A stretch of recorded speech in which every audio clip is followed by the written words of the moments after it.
Okay, we're now going to hear from Valerie Tender. She's from Canada, and the title of her talk is Gender Ideology, Queer Theory and Transgression, the Mainstreaming of Kink. Valerie spoke brilliantly on before on Feminist Question Time, and also on the Francophone Feminist Question Time a few weeks ago. So you might have seen that, but she's going to add to the points she's making. And thank you so much, Valerie, and over to you. My talk is very broad, and you'll see that I'm trying to make a connection with the fact that many bad ideas tend to come together.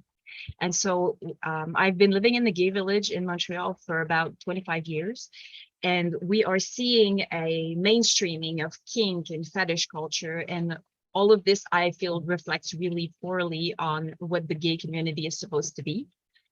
So indeed, I did a much longer talk. Today I'm doing only 25 minutes. I got my meter going. And I got about an hour and a half at the Francophone WDI. Tip I want to give you guys is gals, women, is that when you're watching the video on playback on YouTube, I'm someone who tends to speak really fast because I have so much content. I have over 60 slides to show you. So there is a little wheel symbol at the bottom of the video where you can adjust the playback speed. So especially when you're not a native English speaker, just to put the speed at 90% really helps comprehension and slow it down. All right. So gender ideology. Sorry, I got this. Okay. So I would really recommend that you find this article called From Foucault to San Francisco, the Enduring Root of Queer Theory, which really connects the dots between how really bad ideas like to be pro-sex work or to be something that falls between the lines of pedocriminality, the grooming of children, is always intertwined with this queer culture thing. All right, so let's talk about our premises. Our premises is that we are women, and as women, we are adult human female. And because of that premise, our analysis is sex-based, just like our oppression. So we understand our oppression and our worldview as being us as a sex class under patriarchy. And if we change this view as sex-based for one that is gender, again, whatever that means, based, then we lose our ability to properly view the world as it is. Another premise that I want to share is I can't wait for you guys to have this wonderful book translated to English. It is called The Cost of Virility by a wonderful French author.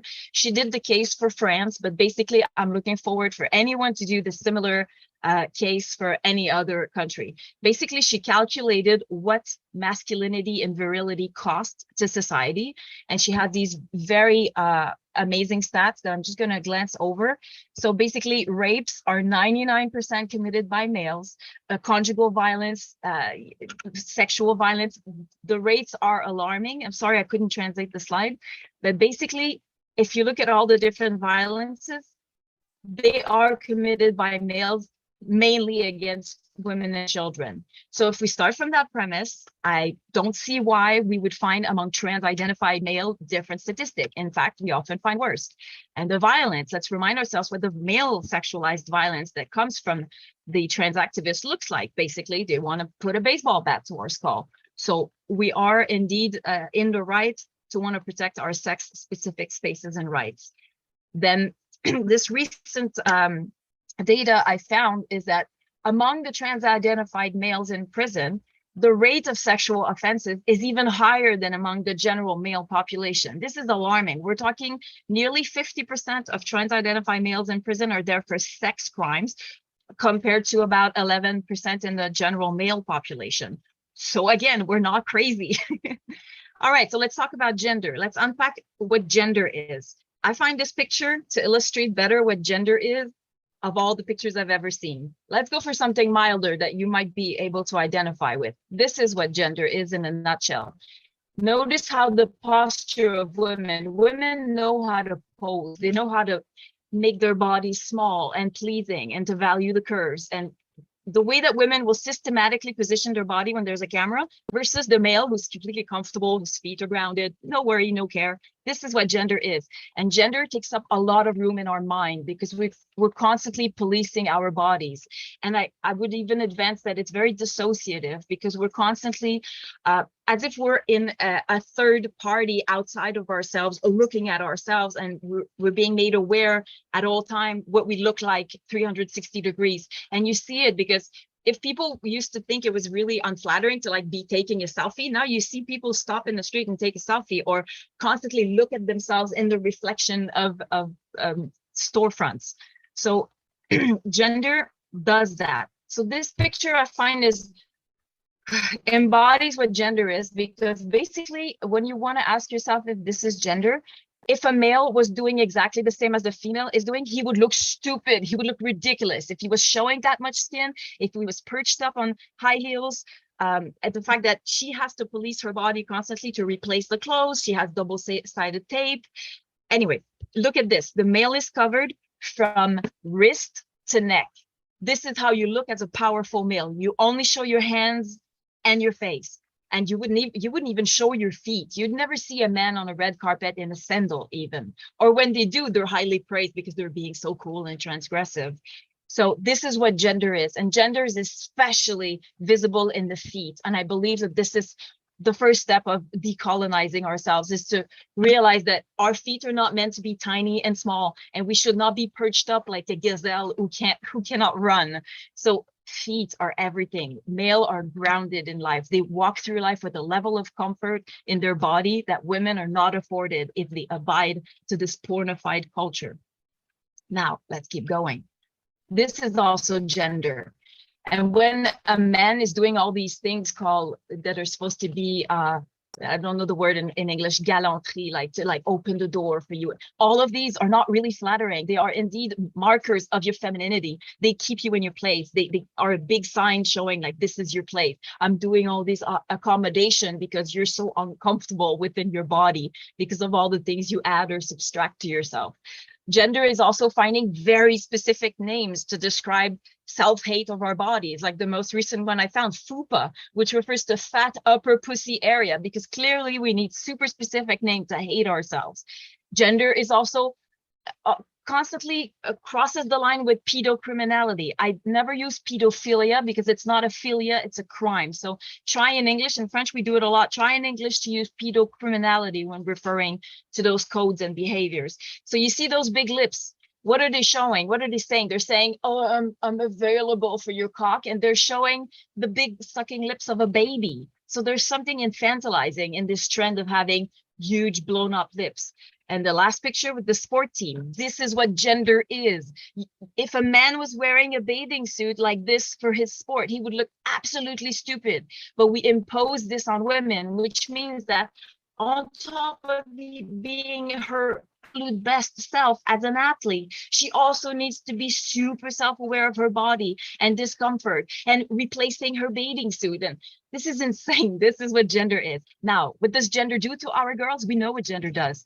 It makes that so many women are trying in a very maladroit, like in an kind of naive way, they try to escape gender. And this is what the trend of rapid onset gender dysphoria among our girl is. It's an attempt to escape the codes and the enforced injunction of femininity. And we have gender ideology coming on top of that, saying to girl, hey, why don't you become a boy? This is insane. So gender is the cause of this. It's not the solution. So where am I coming from? I'm going to take a quick segment to tell you why I feel legitimate to be criticizing this stuff.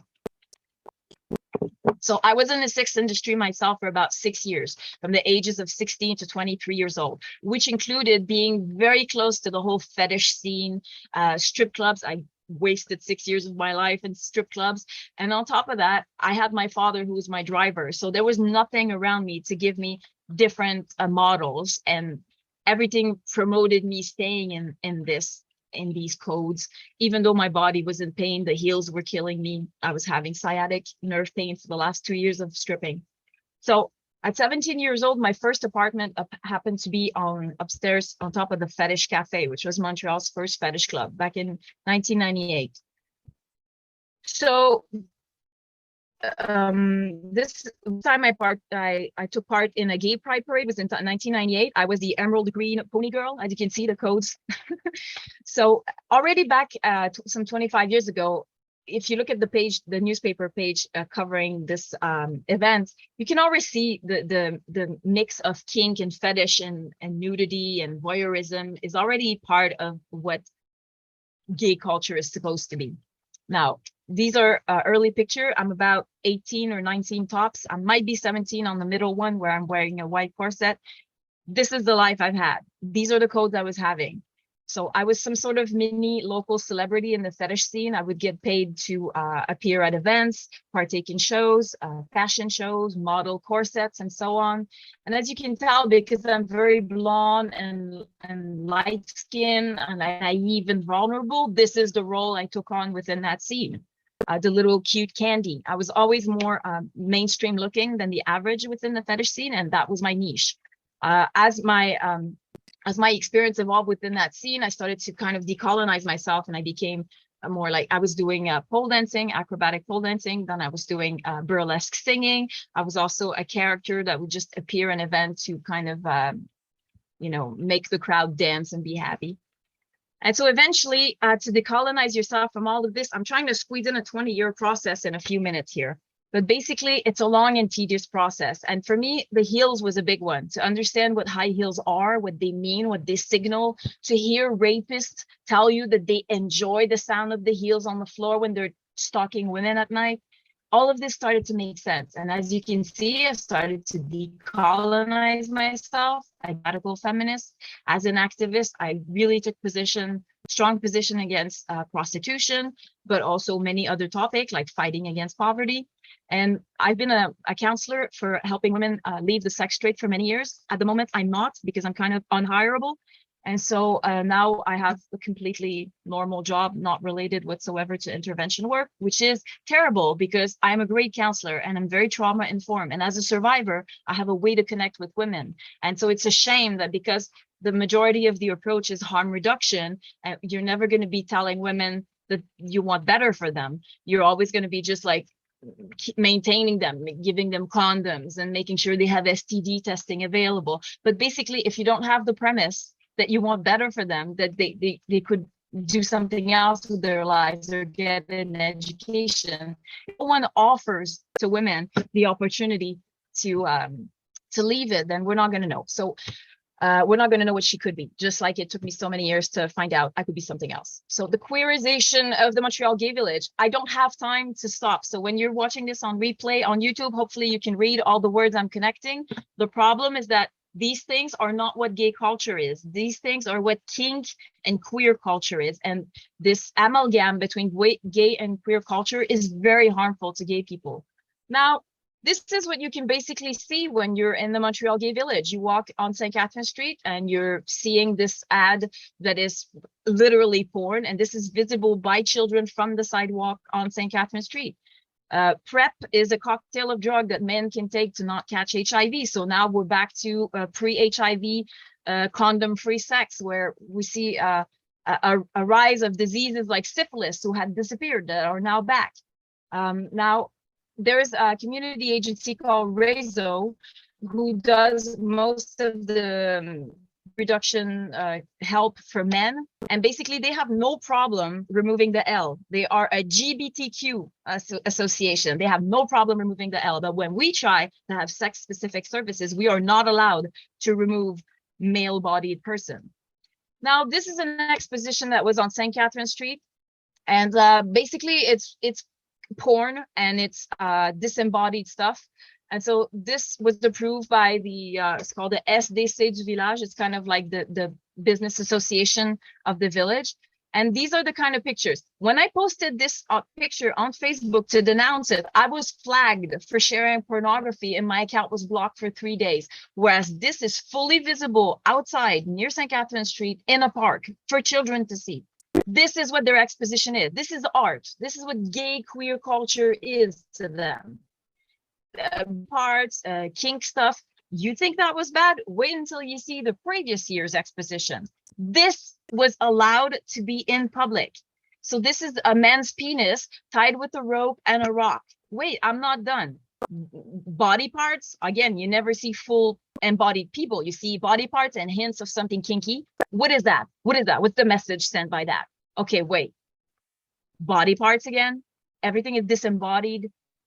And this is a male-bodied person in a dress with a chicken between his legs. This is literally a reference to zoophilia. Again, this is outside on the street for children to see. This is part of the art exhibit. Again, outside, in public, for children to see. Why are we not protecting children from the sexuality of adults? So everything that's pro-kink and sexualization tends to kind of leak onto everything. Let's look at what queer culture is doing. This is the equivalent of Planned Parenthood in France. This was their event show. Again, this is queer culture. This has nothing to do with Planned Parenthood. So this is in Quebec. There was a drag person doing a sermon in a church in drag. They had an extensive segment during award shows, and now we just found out that one of the most known drags in Quebec is going to be the Good Fairy in the Christmas parade. Again, why do they want to reach children so much? This is an ad for finding someone to in a contemporary dance agency, in a bathtub wearing stripper heels. What's the relation with contemporary dance? Now, this is some talent show where everything is pornified, pole dancing. Basically, every left is now mainstream. This is, you'll be reading your news feed, and then you'll have this novel being promoted to you with aggressive sex. Again, same thing, sexual violence in a novel that's being sold to you.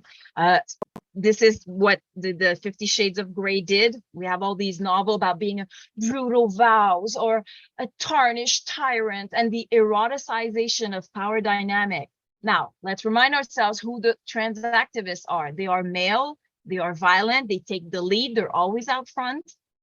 We have this case in Ontario of a teacher who is imposing this onto children, and the school is totally defending him. So we have these giant prosthetic breasts, and this person teaches teenager in high school. Now, this case, you may not know this, but within the kink culture, in the queer culture, there is this thing of injecting your testicle and penis with silicone. Again, this is not just a practice done behind closed door. These men go to work, these men take the subway, and they show off these gigantic genitalia through their clothes, and it draws visual attention. How can we be protected from having to see this? And the man on the left is responsible for the death of the men on the very far right, who died from some form of embolism that was silicone related. Again, this is a man. This is his penis that's enlarged. We have to deal with this. We have to see this because this is so progressive. This is so cool. So we just learned in last summer that the Gay Village, the name was changed without any public consultation to the inclusive borough, basically, le quartier inclusif. So now it's not the Gay Village anymore. It's the inclusive borough that we need to be referring to. And the trans flag is everywhere. Now, these are their campaigns. Everything you see is always the club life, the pornified life. So how do we get out of this? How am I doing with time, someone? My question is, you're how do we doing get well. out of this? Well, yeah, keep going. Yeah, you're doing really well awesome. for time. Yeah. Awesome. So how do we get out of this gender-fueled madness? Well, we speak, okay? We need to speak. Speak with your friends. Speak at your level. When some modification of vocabulary is happening around you, this is how I think you should be speaking. You should be mentioning your disagreement. You should speak from a place of sharing your malaise and your reservation, because these are yours. No one can take those away from you. This is an honest place to speak from. You don't need to be so educated on the political aspect of it. You can just say, you know what? I have some reservations, and this is how I think it could affect women and our rights and children. So you need to explain why you think the way you think. When you get called transphobic, refuse that name calling. Explain where you come from and why you think the way you think, and truly what you're trying to protect. And you should name your premises. So my premises are that women are described by their bodies because we are born women, and we have sex-specific rights and protection that we need based on being born females. So I'm constantly explaining where I come from so that I avoid this annoying amalgam that we constantly get put in with religious or political right wing. Now, you should ask questions. In fact, ask more questions than you speak about your own views. Ask them questions. You try to figure out what their premises, what their beliefs are, and that's when you start to spot the inconsistencies. You need to demand that they define the terms and concepts that they are using. What is a woman? A circular definition. A woman is anyone who feels like a woman. Don't accept these bullshit definitions. Ask them to be specific. And when you're at the discussion table and you see that they cannot bring clear and accurate definitions, point that out. This is important. We can't come to the discussion table if we don't know what we're talking about. And you need to be relentless about talking about trauma from a trauma-informed perspective. We know a lot about what predisposes people to adhere to this gender ideology, as well as the consequences, especially for our young girls. And there's always an adherence to sex being liberating and empowering and a way to fund your transition. Talk about trauma, talk about it, bring it back all the time. Trauma-informed care is the solution. And this is what the queer youth is not receiving at the moment. As feminists, truly refusing the amalgam, because there are many ways to get to an idea, and some pathways are cleaner and more rigorous than others. Just like someone can say, I don't believe that there's a God because of a gazillion rational reason and lack of proof. And someone can come to saying there's no God because they're mad at God because they feel disappointed. Well, I'm sorry, but those pathways are not equal in intellectual quality. Same with gender ideology. Some people are truly hateful, but we are not coming at this from a hateful place. We're coming at this from a place of protecting women and children. Bring that back all the time. Now, what else do I have for you? The major differences between feminism and queer, I'm just going to put the slide here. I don't have time to go through this, but this is what we should be working on if we weren't so busy fighting against gender ideology as feminists. Same with this. This is what our true values are. All right, I'm done. I'm going to leave you with this tiny video. You can tell people online, good luck, Jim, but I'm going to carry on saying that the fuck I want. That's right. All right, so I thank you all for listening, and let's keep fighting.